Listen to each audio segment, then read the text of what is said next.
Say hi, church. Say hi, this is part 2. I found you. Say hello. So he walked up into the ceiling and got into the bathroom that was shut. Oh, it's okay, buddy. Yeah. Oh, good boy. You wanna go? Can I have the kiss? No. Okay, there you go. So, yeah, that's church. And he was getting up to no good. Oh my gosh, I might as well just, spray. Also, by the way, this is, that was a wig that I was wearing. It was not Photoshop. It was a wig. It was a wig.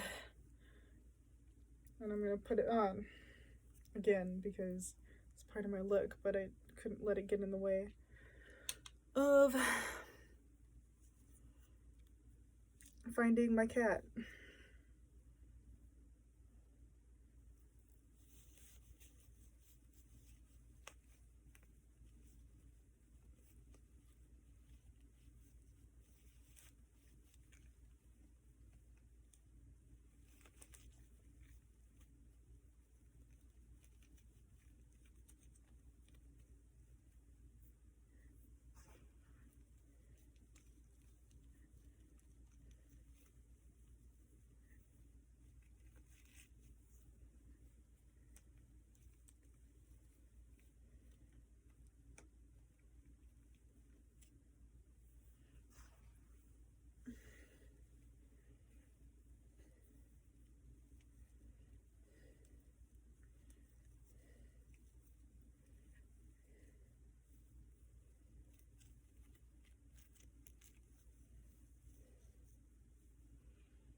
Hi, church.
There we go.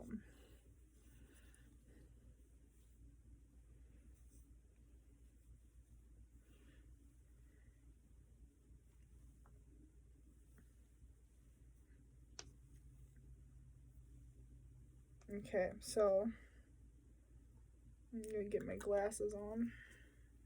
Wherever those are. Right here. Okay.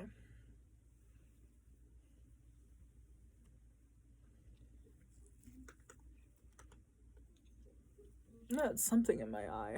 I wonder if it's like a hair from the wig. Okay.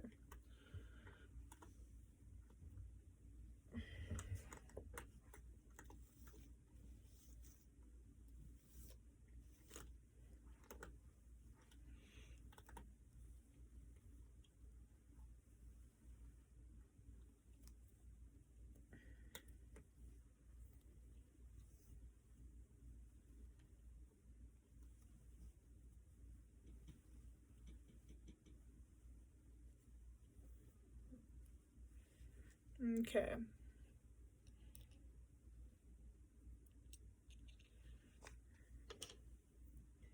And this one's called Oh My Lord. This one's called, oh my gosh, I'm pissed off at my wig. Because I'm pretty sure that my cap is coming off. Yep. There we go. That's what's happening. Look, it's my normal hair. I just don't want to dye it anymore. Put this on like that.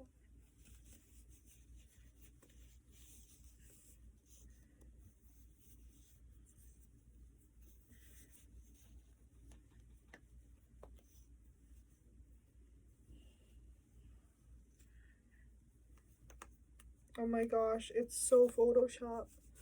Oh Lord, look at that. It's such a good Photoshop. I swear to God it is. It's so good. I'll never not stop making fun of you for that, Candace, I swear.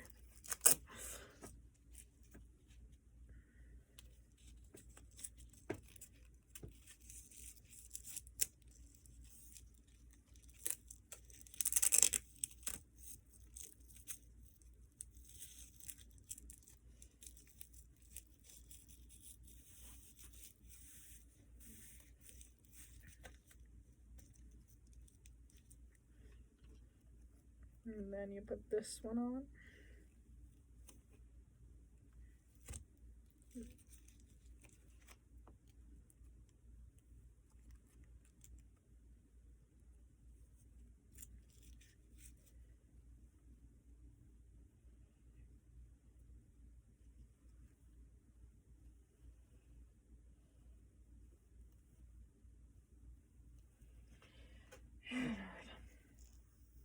I should have done this before I started the video, but you know, sometimes I just jump the gun, I guess.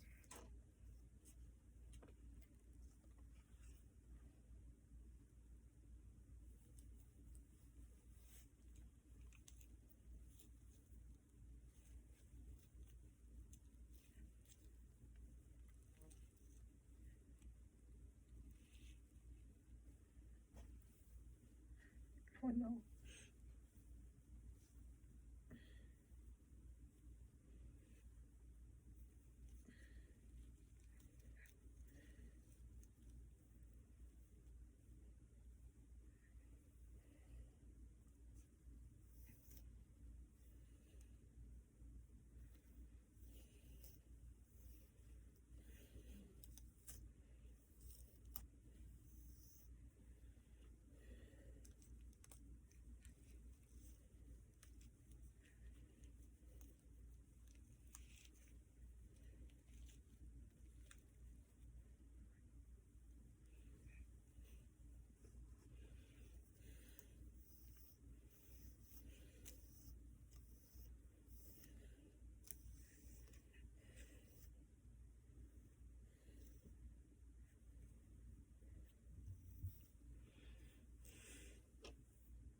You little bit. It fucking fell asleep. No. Okay, so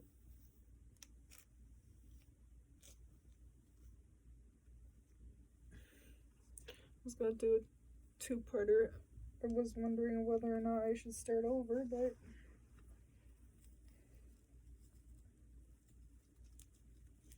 the time it takes to get pretty.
Hey, church, what's up?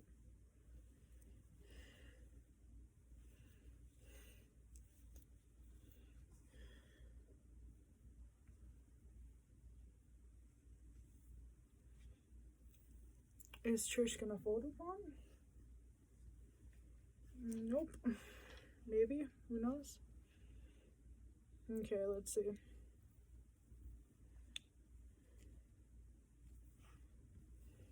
There we go. Much better.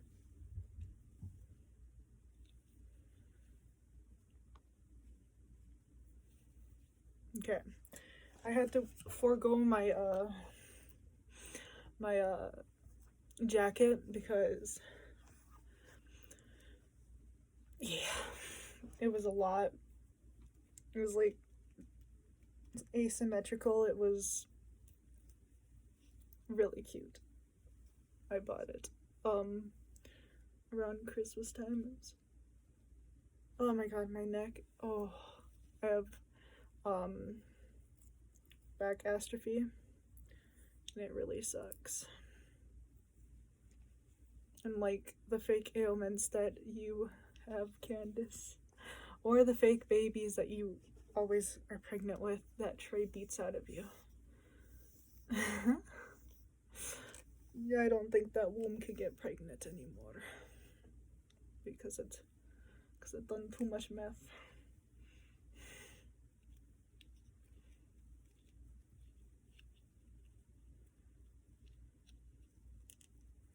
My issue is why do you guys go to my mom? Like, I'm just wondering, like, why do you guys go to my mom with your little, like, your silly little games when she's not even involved? She hasn't even been talking to anybody.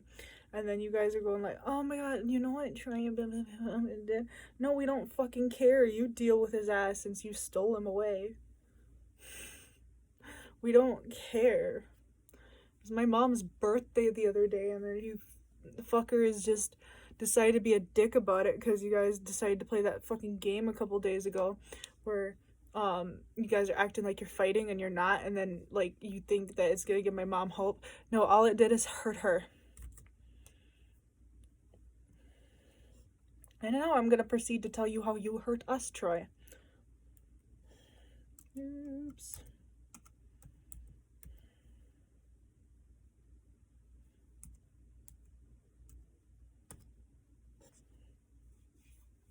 Oh, I made a mistake there. I just noticed it after. Okay.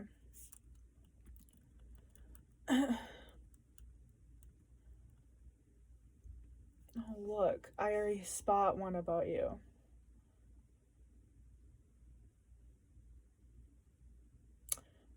They are immature and selfish. What do you only think about your own problems, not your children's?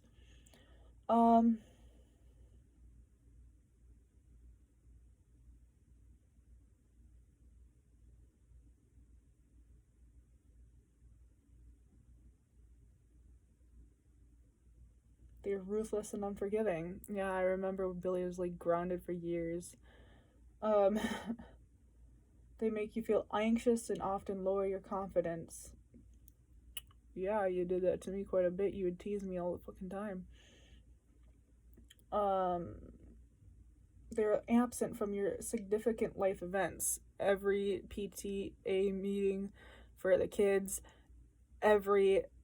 pretty much everything. Even when Ashley was in the hospital dying of an overdose and you text me, I don't believe you, I'm fucking Candy. Well, my sister's in the flippin' ICU.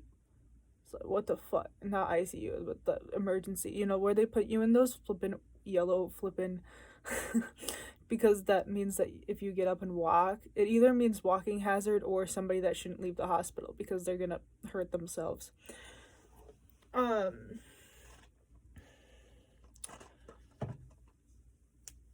They make you feel bad for for not doing what they want immediately. They've failed to provide warmth and emotional nurturing in their relationship. they make poor excuses to limit their time together. They display sudden mood changes and volatile behavior. Oh, here we go. How it affects us. Indecision. Oh my god, that's me. Adult children of narcissistic parents, or you, Troy, it doesn't mean mom. It means that if you have just one, they're just kind of being all-inclusive. Fear that they will hurt somebody by choosing to do what's right for them. They have been trained to consider their parents' needs first and foremost. Yeah, I remember when I had to put on your socks and everything. You're not special, Candy. He makes everybody do that. It's therefore hard to for them to consider their own needs without feeling selfish. The indecision and guilt can be paralyzing. Internalized gaslighting. Narcissistic gaslighting is a form of narcissistic manipulation in which the person or a group covertly sows seeds of doubt into the target's mind, making them question their own memory, perception, and judgment. One example of a gaslighting parent is when they deny some experience from the past, invalidating their child's feelings for the event. Yeah, you do that. You do that. About the one time where you literally flipped my bed, like, or told Ashley that said that Ashley should have ripped your whole head off, or said that you were never that mean, and then like you make the things that you do for me that any parent should, like picking me up or getting your kids things, you make that into like, hey, I did so much for you. No, you did what was expected of you, Troy.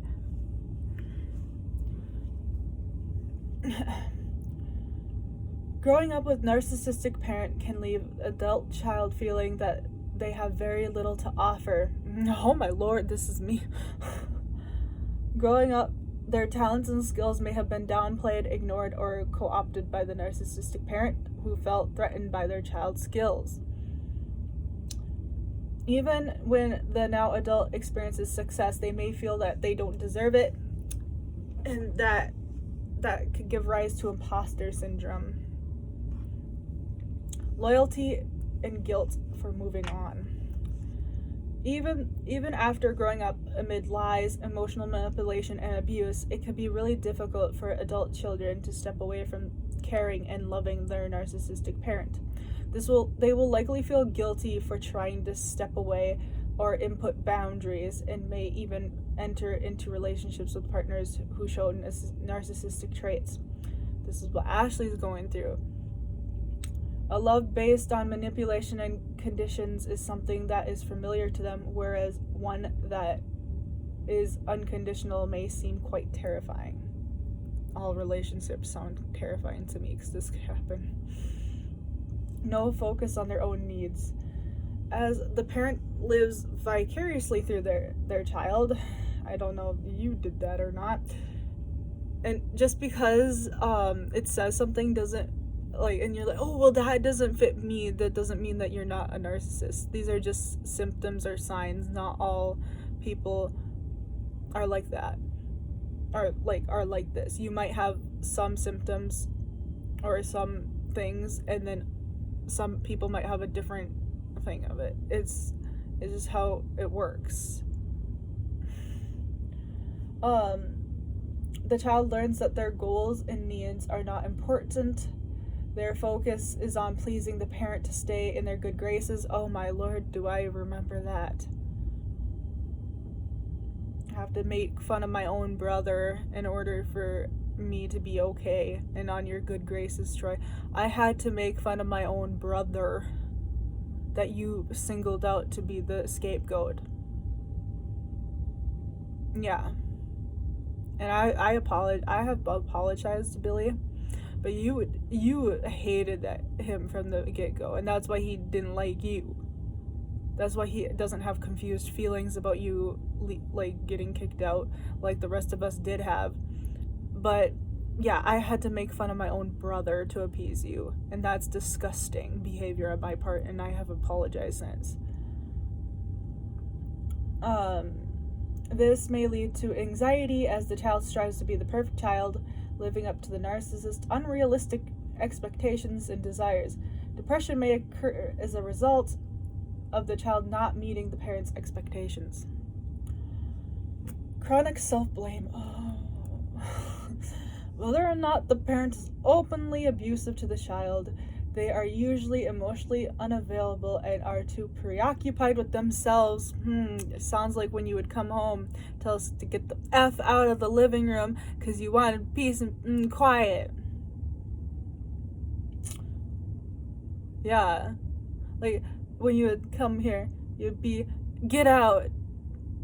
Or you would have mom come over, but you wouldn't spend any time with your children. Yeah.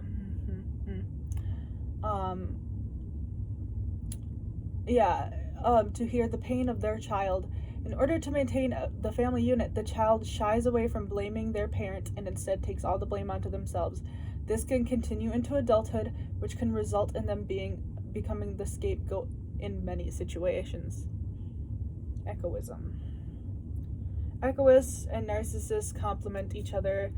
Egoists fear becoming narcissists or taking any attention away from them away. Essentially, narcissistic parents can explode into narcissistic rage or burst into tears without much warning, which is a flippin' ploy, by the way. It's a game. Which forces their children to take up as little space as possible in order to avoid triggering the parent. It can feel like walking on eggshells as they do anything possible to avoid the parent having a meltdown. Yeah, that's why me and Billy stayed downstairs. That's why you would always make fun of mom being a bad parent and how, she would give us video games and tell us to go downstairs. It's because every time you would come home, you would be like this. Every time you would come here, you would be like this. And mom wanted us to be away from it, so she would take the brunt of the abuse. We didn't know it at the time as kids. Insecure attachment. Adult children of narcissists are likely to become insecurely attached to their parent as they never experience a safe base to feel comfortable in. I don't I don't feel like that. I do have trust issues, though. The neglect, manipulation, and emotional absence of the parent can leave the child questioning how safe they'll be if in other people's hands. Actually, yeah, I do feel like that. I'm like, nah, I'm not getting into no romantic relationships. I know how those end.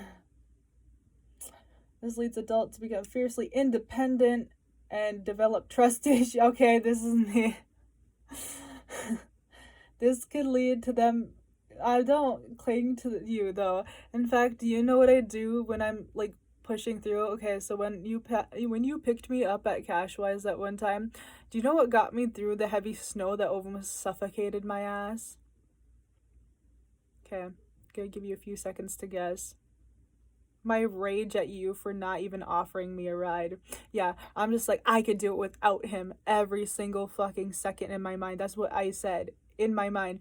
I kept on repeating, I could do this without him. Who needs him? Who needs him? And that got me all the way to Cashwise in snow this big. Like I was getting, like, I wasn't even cold. It's not the cold that bothered me. It was the snow suffocating me.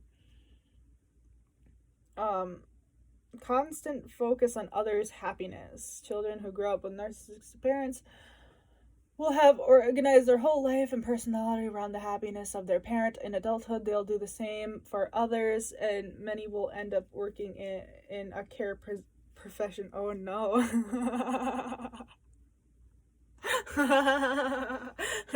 That's me. Oh god. I've been told by my actual psychiatrist, he's like, why do you want to work here? It's a competition. I'm just like, because I want to help people. And he's like, then be a nurse. You would make a good nurse. And I'm just like, really? Because I don't see that.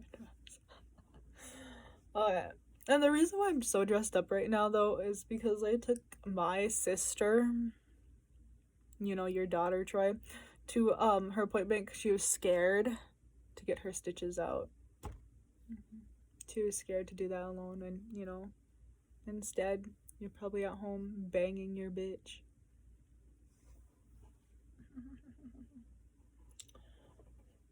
Okay, always on edge. Yeah, no, Billy has PTSD. No, seriously, he does. If I'm making loud noises upstairs, like I'm just like, you know, like I drop something or something, he'll come upstairs and he'll be like, "What was that?" And I'm like, I dropped the milk." And he'll be like, "Don't do that again. It scared me." I'm like, he has literal PTSD. Yeah. Realize what's happening, accept and let go. Yeah, I know. Yeah, don't we all?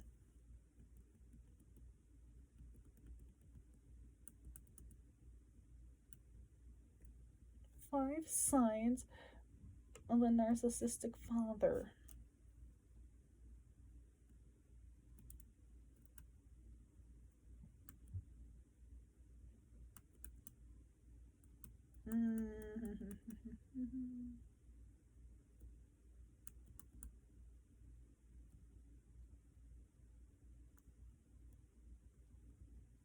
Manipulates praise and rejects criticism.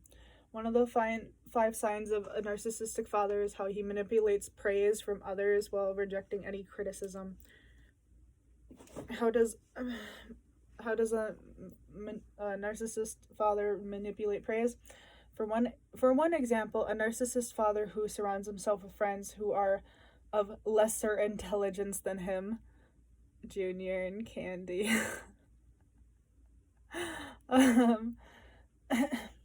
When he quotes poets and philosophers, everyone praises him as a great intellectual, and yet he is not. An endless well of stupidity. And the narcissist father creates a bubble around himself and only allows those inside who will praise and think highly of him. A narcissist father will often alienate certain family members, such as siblings or parents, your sister, who know the real him. Your sister. The narcissistic father is not interested in peers. For this reason, the narcissist father relishes the often subservient roles played by his wife and children. For the narcissist father, a child hero worship Matthew when he was younger, then he started learning about your bullshit, and then you started hating him. Like, you know, remember that one time where you said it should have been Michael that died, or Matthew that died instead of Michael? Like, wow, what the fuck? One of your kids died, and then you said that you wish the other one would die. Like, what is wrong with you? Okay, so back to reading.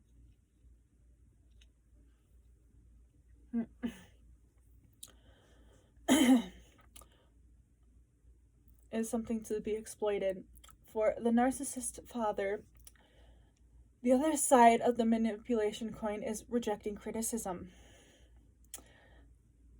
While the narcissist is agreeable in public, he never agrees to criticism in the privacy in his home, even when he's wrong. Remember the short bus thing, and even Junior took our side? Or the cough syrup thing where even Junior took our side? Yeah, you're like, no, they don't have that size of cough syrup. I know. And then Junior's like, yeah, they do. Or you did not believe that short buses were a thing back in the 70s when you grew up. They've always been a thing. Maybe it's because you were on one and nobody wanted to hurt your feelings and tell you that you were actually on the short bus. So they just called it the fun bus, you know.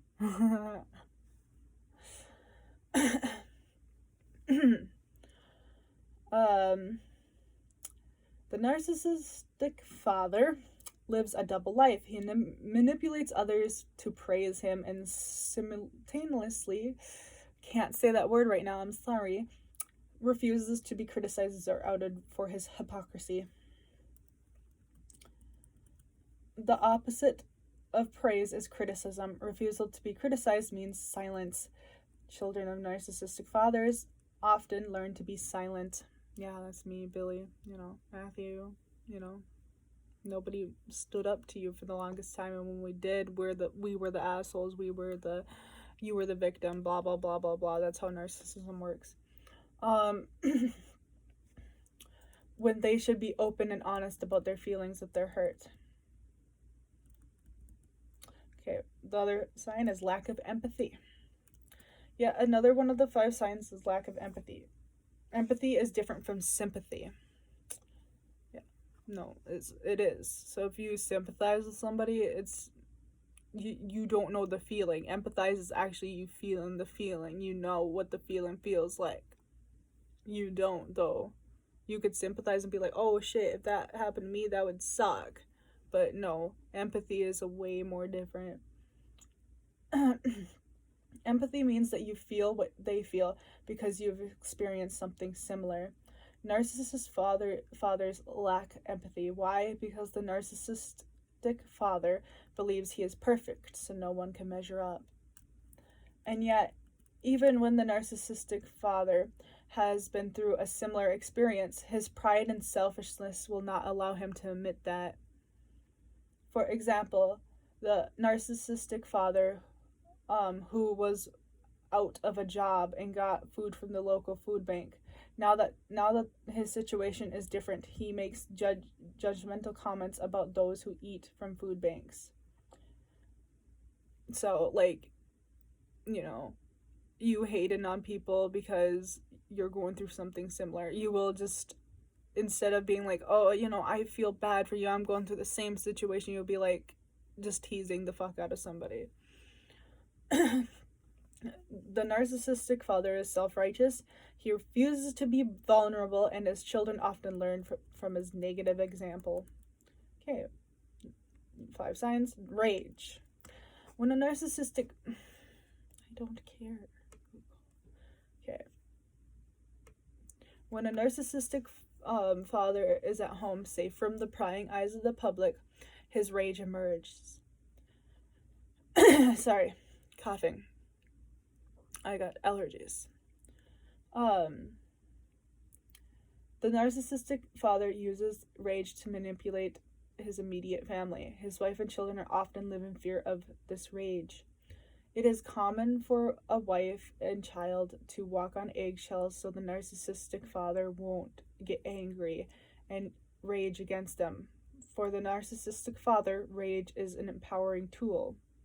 And narcissists have a lot of tools, man. They have a lot of tools. They be having a whole belt full of tools.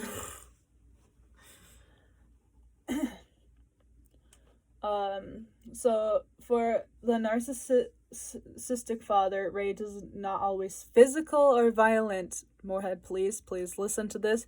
It is not always physical.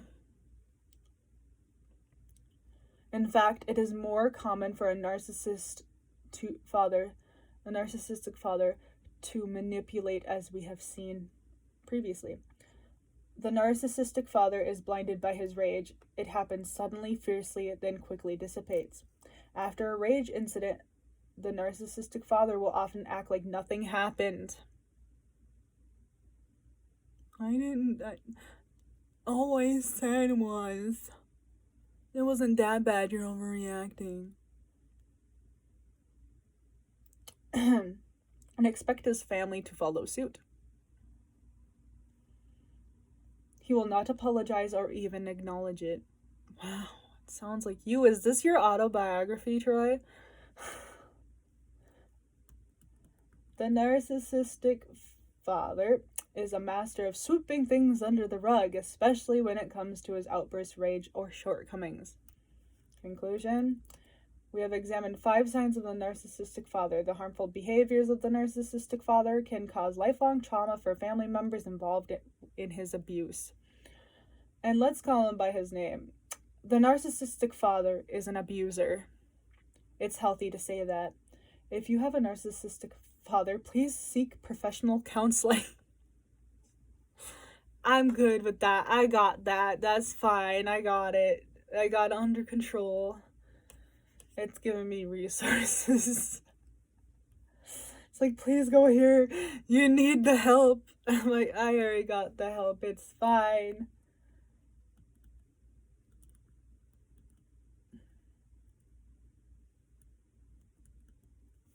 10 symptoms of daughters of narcissistic abuse.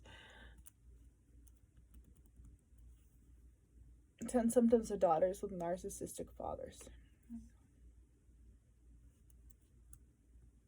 So this is from Carla Corelli, Surviving Narcissistic Abuse.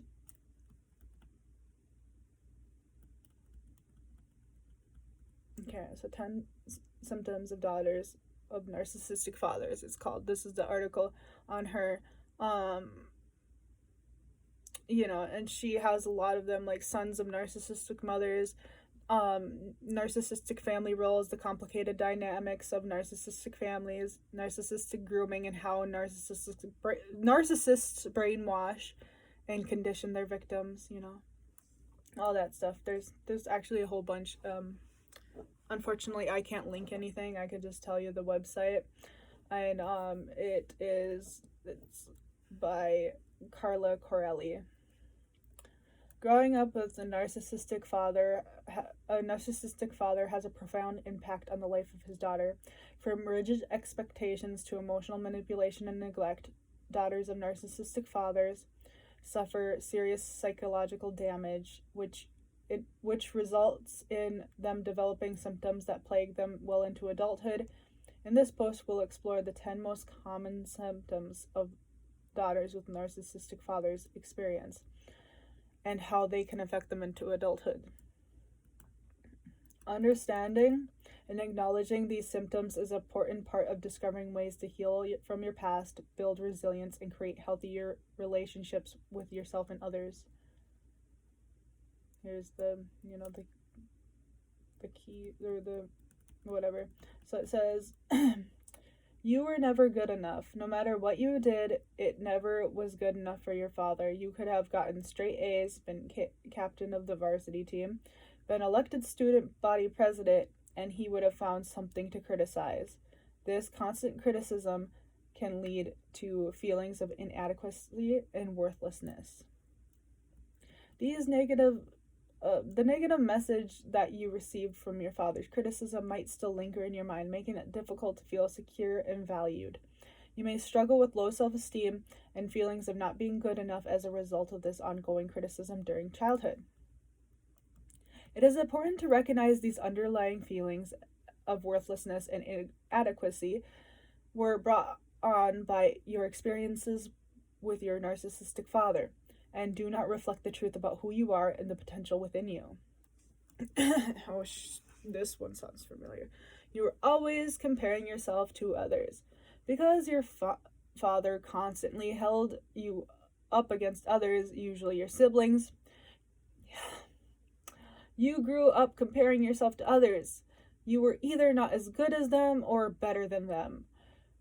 These comparisons can lead you to low self-esteem and the feeling of never being good enough. These comparisons can bring about a sense of insecurity and an inability to accept yourself for who you are. Your self-worth becomes tied in to how others perceive you, creating a cycle of comparison and judgment that can be difficult to break from. Thank God I broke from that.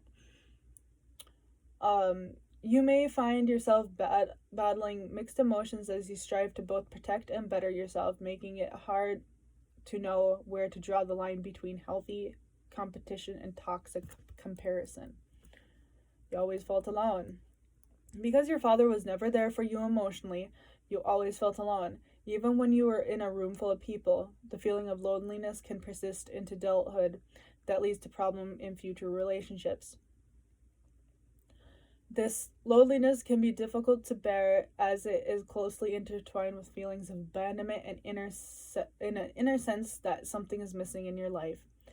As a daughter of a narcissistic father, those emotions are familiar to you, but can still be extremely painful when brought to the surface. You may start to question yourself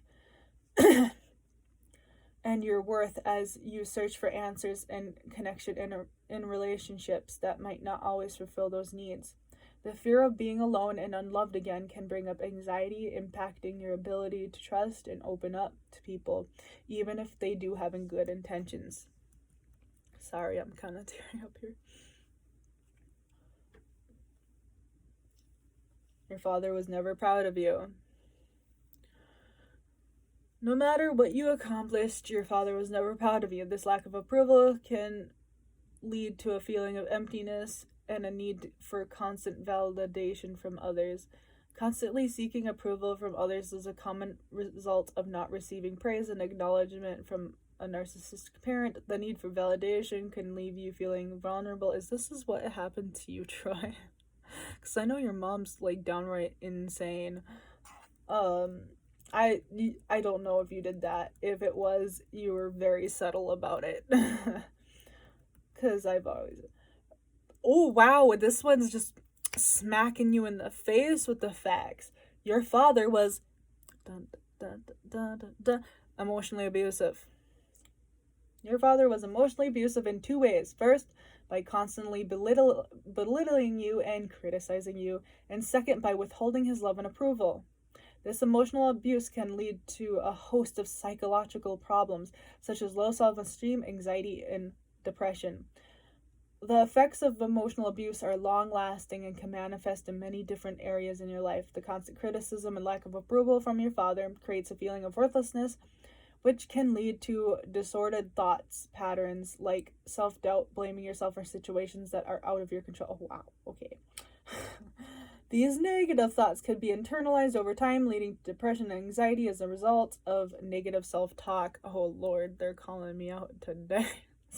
They're also calling you out, though, because you're the one that gave me these problems. You feel unimportant, invisible, and unheard.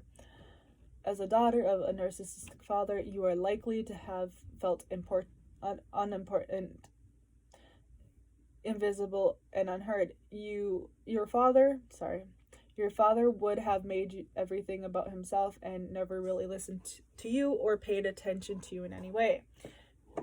Narcissistic fathers ignore their daughters' feelings and desires. This can lead to feelings of low self-esteem, isolation, and resentment. When daughters of narcissistic fathers grow up, they are likely to struggle with a host of psychological problems such as low self-esteem, anxiety, and depression. 10 symptoms, blah, blah, blah, blah. Okay, so the lack of emotional support during childhood can make it difficult for daughters of narcissistic fathers to have healthy, intimate relationships in adulthood. Feeling of worthlessness, insecurity, fear of rejection often plague individuals who grow up without a supportive father figure. This lack of validation and trust can lead to the belief that they're not good enough or worthy for love. God, they're calling me out. Consequently, such individuals may overexert themselves in trying to be perfect as a way to win acceptance from others. Oh my God, Ashley. Yet still feel inadequate and unheard when faced with intimate relationships. Additionally, daughters of narcissistic fathers find it difficult to trust. That's me. These difficulties in forming meaningful connections can prevent the daughter from truly letting someone in her life, creating a sense of loneliness and isolation even when they are surrounded with people who care for them.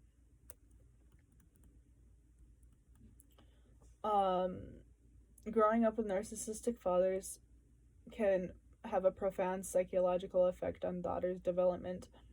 When they reach adulthood, their father's constant criticisms and demands for perfection continue to haunt them. As a result, daughters of narcissistic fathers often internalize toxic messages from their childhood, becoming hypercritical of themselves and comparing themselves to unrealistic standards. This leads to a vicious cycle of low self-esteem, shame, hurtful thoughts, and negative self-talk.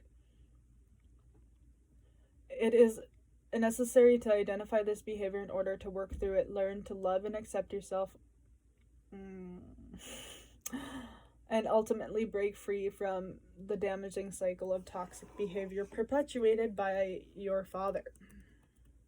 Anxiety and depression can leave a lasting impact on sorry for sitting like this, but my gosh, my legs are going numb. Oh Lord. Ooh. Okay, so Okay, so basically, lack of emotional affection during childhood. As adults, this could manifest in feeling of worthlessness and low self-esteem, making it hard for them to trust others, blah blah blah. It's more of the same, basically. Moreover, the lack of validation from parents can be difficult in believing that one is worthy of being loved, accepted, and resulting in anxiety about how one is perceived or viewed by others. Oh my lord, that's me. Um, Difficulty expressing emotions. I swear, this is calling me out. Growing up in an environment of emotional neglect and low self esteem can make it difficult for daughters of narcissistic fathers to express their emotions. They come to believe that they must be perfect at all times, suppressing every negative feelings lest they face further criticism or disapproval. As adult, I remember one time, and I actually started speaking up against you, and I was washing dishes and you came up behind me and you're like, that's not how you're supposed to do them, because I was using a sponge, and apparently you use a washcloth, and I mean, I don't have to. I could wash it the way I wanted to wash it. At least I was doing the dishes, but still, that wasn't good enough for you. I was doing chores, and that was not good enough for you. You had to, like, criticize something. As adults, this can make it difficult in expressing their needs, wants, as they are used to hiding them away out of fear to be judged. Low self esteem. That is my literal, just my default is like, I suck.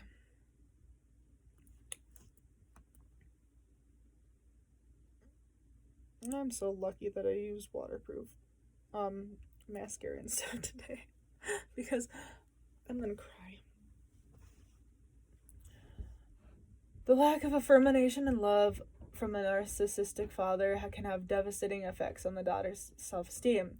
Without being given positive reinforcement or feeling secure in their worth, daughters of narcissistic fathers often struggle with feelings of inadequacy, worthlessness, and loneliness. This could lead to an inability to trust themselves, leading them to question their decisions and never feeling sure of their own capabilities. Additionally, the lack of affirmation from a parental figure makes them feel undeserving of affection or love. Please stop calling me out. Fear of abandonment and rejection. Growing up with a narcissistic father can lead to feelings of fear and fear about abandonment and rejection. The constant criticism and belittling makes daughters feel they're never good enough, which leaves them questioning their self-worth, and which leaves them feeling that no matter what and how hard they try, they will never be accepted, ever. Oh, Lord. These daughters grow into adults who are constantly afraid of abandonment, rejection, causing them to struggle with distrust in themselves and others. As a result, this may manifest in difficulty expressing needs or forming meaningful connections. I'm gonna cry. This is me.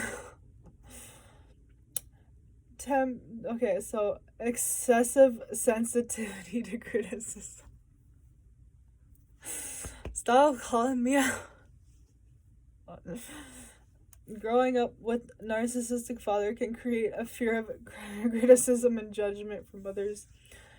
It may carry into adulthood. Being bombarded with criticism from your father likely made you hypersensitive to any sort of critique, even if it's meant to be constructive.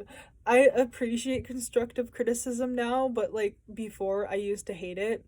Another thing though is that when people aren't constructive with me, I notice it right away because I'm so used to criticism that I will be like, that didn't help me out. Like, if you're trying to help me out with something and you're being like, okay, this is how you fix this, blah blah blah blah blah, sorry, I would be like, okay, that's how I'm gonna fix that. Okay, I'm supposed to add that in there. Okay, it happens a lot. There's this one thing on my all poetry account, and I said something in the poem about light coming through, chandeliers and French doors, like, the doors that are like, they have the windows, French doors.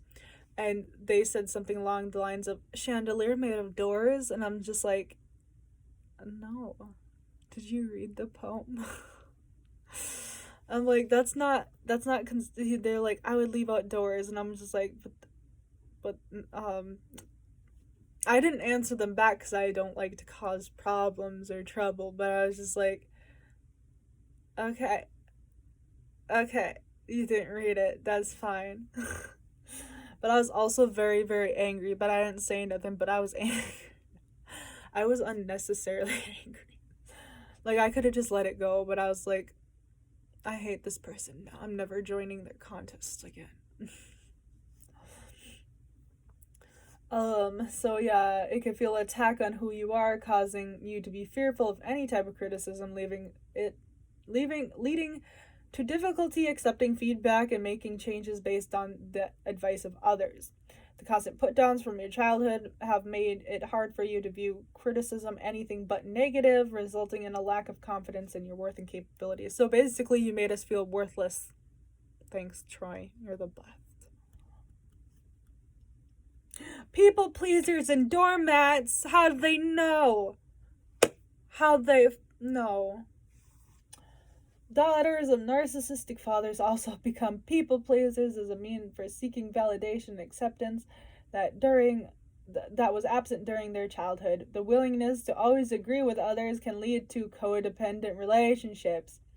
This is why I say F you to real relationships. Like, I'll be like, okay, we could have fun, but you're not gonna date me, I hope you know. You don't want to. Believe me, I am nothing special. I am just pretty. The inside of me, constant just screaming. Okay? The looks are all I got going for this. I'm pretty smart, okay? I'm not the smartest person, but I'm pretty smart. But do I think that I want to risk having a relationship that may end up like my parents? No, I do not. So fucking keep that love shit away from me. Keep it away. Get it away. It's disgusting. I don't want to see it. Okay, so actually, I don't mind if other people are having fun. I actually feel really good for them. Like, if they're like, oh, look at our cute couple pictures, I'm like, you guys are adorable. You keep going at it. But then when somebody's like, hey, do you want to date me? I'm like, no. Bye. This was supposed to be a one night thing. You get the Do you want me to leave? I'll leave. So like, yeah, no, I was really codependent on a lot of people. I'm so codependent on my mom. But that's not because of her, it's because of you. And you're the one that told me that you would be there for me when my mom passed away. Where the are you, dude? Where are you? Dude, where are you? So another funny thing, just before I start reading this, like, so I was like, when I dressed up, I did like the most glamorous makeup ever. Like, I don't know, it's just really weird. I told my sister, because I normally don't go this far, I just do some eyeliner on there and then my face and whatnot, but I was like, let's make my eye, like, let's do like, like, what do you call it, like the shadow, and smoky eyes, that's what it is. And I'm like, let's do club look. Yeah, let's do that. Except I was wearing like the suit. And I'm like, does this give off whore energy? And she's like, what, you mean like gothic? And I'm like, no, I meant like, on the street corner. And she's like, no, why would you say that about yourself? I'm just like, I'm just asking if I look like one. See, this is what you've done to me. Calling me a whore. You know what? When you called me a whore that one night, when you left me that voicemail saying I was a whore, I hope you know that I lost my virginity the night before.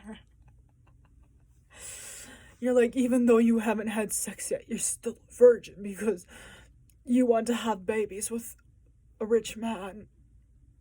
I'm like, well, it doesn't have to be a rich man, but I mean, he has to take care of the child too. Do I want a relationship with him? No. We could co-parent. It's fine.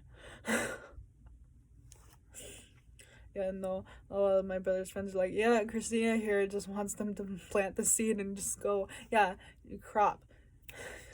But you don't have to care for the crop. I will do that. I'll do that. Get the fuck away. So, um, yeah, so it's like where individuals put the needs and wants of someone else before their own, even if it compromises their own beliefs and values. Oh my lord, that's me. It was me, like way, way, way, like much. Um, yeah, it leaves them in powerless situations where they should be able to assert themselves and express disagreement. You know, like when your fucking nephew stole from the store and used my purse, and I felt like I couldn't say no because your abuse, like as much as you think that it started when candy blah blah blah blah blah, you were subtle in your abuse. Subtle. Like you've always been like this. It's just been less. Oh, my legs. Okay, well, struggling with boundaries. I don't know if I okay, maybe I do. So funny story about struggling with boundaries. My trauma's funny. No, it's not. But it's okay. So I went on a date with somebody, and I literally just spilt my whole, like, okay, my dates are one night stands basically. That's it. That's what I do. I don't look for a significant other. So yeah, I'll go on eat with them. They'll get me some food. I get free dinner, and then I fuck them. So yeah, so that's I don't I don't care. That to me, that's not a whore. That's just having fun. But if that person, like, let's say I'm talking to them, because I'll talk to them a little bit first, because I want to know. I want to know.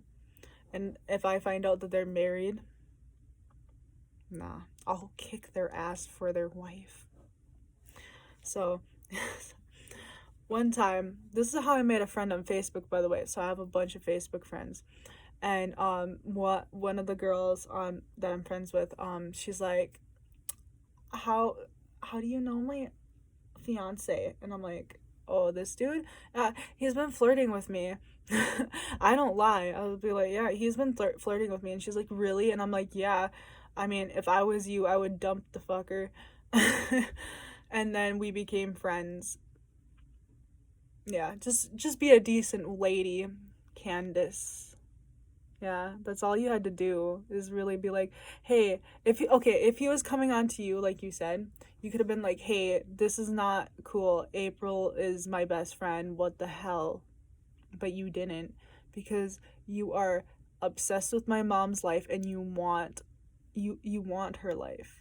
It's so weird. You're so fucking weird. I don't know.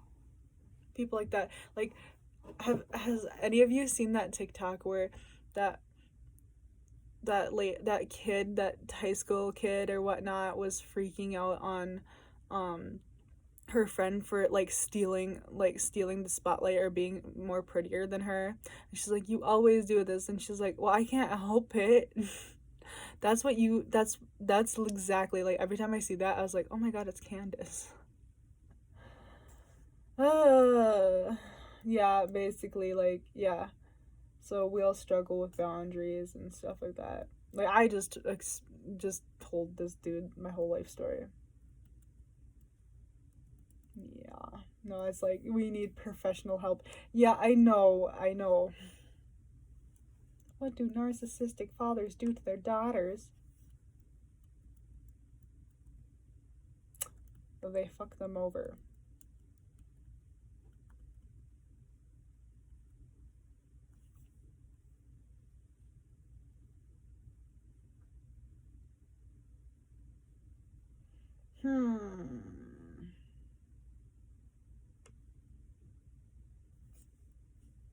I can't find that article because it was on my Pinterest, and I can't get in there.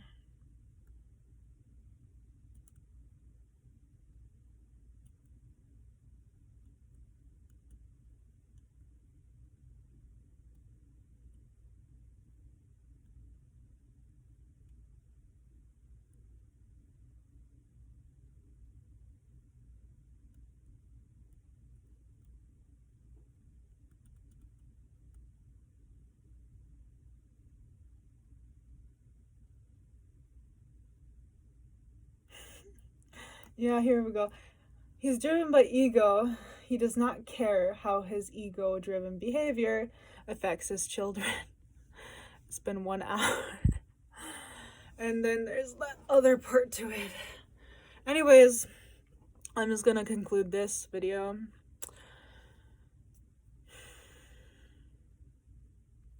Stop making my mother cry. Okay, sorry. That was all my perfume. If you make her cry again, stop making her cry. You don't have to involve her. It was her birthday yesterday and you made her cry. Then again, you did it better than last birthday when you fucked Candy on her birthday and told her. You're a piece of work. And then, again, let me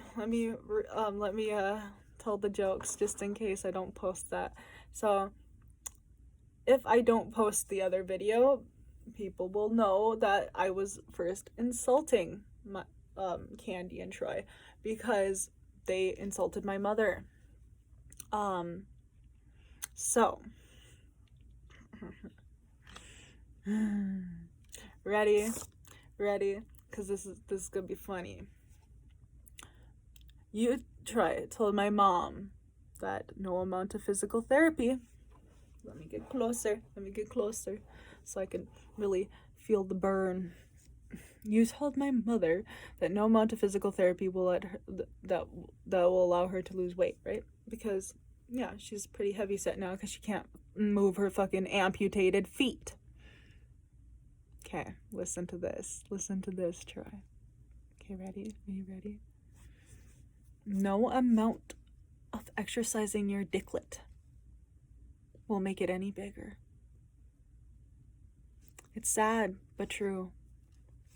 No amount of any beauty product in the world will help Candace's face, even though she thinks that she's like God's gift to men. I don't understand why. She has to be very delusional. But, you know, no amount of it. She should go back to her corner. She should. It's where, it's where she belongs. Also, by the way, she looks like one of those motel whores, like those ones that you see and they're like, how the fuck did anybody fuck those ones that are like, they go to like shitty ass motels and they just do it for drugs. That's what she looks like. No, you're not God's gift to men. You're nowhere even close. But I digress,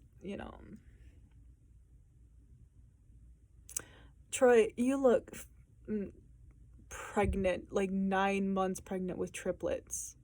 Can you even see your little dicklet? I bet you can't. That sucks for you. Also, sitting there feeling pity party, your little pity party saying, I don't have nothing anymore. It's your fault. It's always gonna be your fault, dude. It's gonna be your fault every single time. You might not think so, but it will be your fault every single time. But you're an endless well of stupidity, so you won't be able to tell that because, you're stupid. And so is Candy. Candy's like the stupidest bitch I've ever seen. Like, she doesn't use that voice thing, and then, like, I got a video that I'm also gonna post, and it's like she's trying to text my mom something, and it's like it's okay. Has anybody ever played The Sims? Yeah, I know Candy has. So their language is called Simlish, I guess, and there's a fly. Anyways, yeah, her text sounds like something a Sim would say. And I'm just sitting here trying to decipher it. Like, I'm just like, yeah. And she wrote a novel. I want to read it. Please let me read it. I want to read it so I can make fun of it. I just want to read it, please. What? My mom said it was scarily accurate to how, like, her life. I bet it was, because you're, like, super obsessed with my mom. Please, can I read it? I want to make fun of it.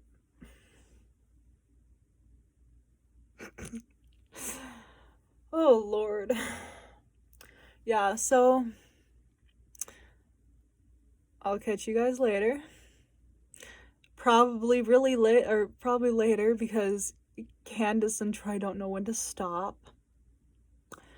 But maybe they will stop when we get, you know, do something, you know. I'm not gonna tell them what. It's guess out of, like, all these options that I can do to you. One's, like, about your house. I mean, like, about Candy's access to your house. 'Cause I got pictures. That one time you told me to go over there and feed Dino and Rocco. You didn't repair your house back then. I got pictures of the stabs in the wall where Candy tried to, I guess, kill you with a knife. I don't know. I got pictures of that. I got pictures of your broken door. I got pictures of your broken closet. I got pictures of everything. All I gotta do is send them to your apartment, or, you know, your place of residence, you know, your landlords. And then I gotta tell them, you know, that it was your crazy girlfriend. Who also, by the way, there is police reports, like, I can find them probably. Police reports of Candy actually when you called on her. Remember? When you called on her and called police on her and said that she was threatening Ashley's life, because she was. But you would deny that happened because you want to please your drug bitch. But it did happen. I mean, she can't forget about the pepper spray, can she? I wish I was there. That would have been so funny. Anywho, I'll see you later. Bye, everybody. And fuck you, you two fucking bitches. Okay, bye.